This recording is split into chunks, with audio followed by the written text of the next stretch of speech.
ঢাকা শহরের বাস্টার্ড লেগে এরা, এই যে দেখেন ঢাকা শহরের বাস্টার্ড, হ্যাঁ, এই যে এদের কারণে অধিকাংশ যানজট লাগে।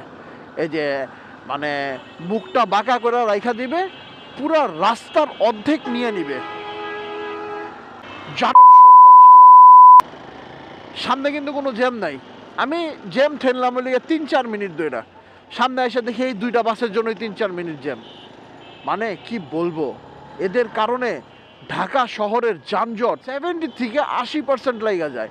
এরা যদি একটুখানি নিয়ম মাইনা চলতো, একটুখানি, তাহলে দেখতেন যানজট অনেকাংশে মানে কমে যেত। এই যে এদের কারণে একটু পরে কি করবে, যে এইভাবে তাড়াতাড়ি করে রেখে দিবে, বাস অর্ধেক রাস্তা দখল, বাস সারাদিন পার।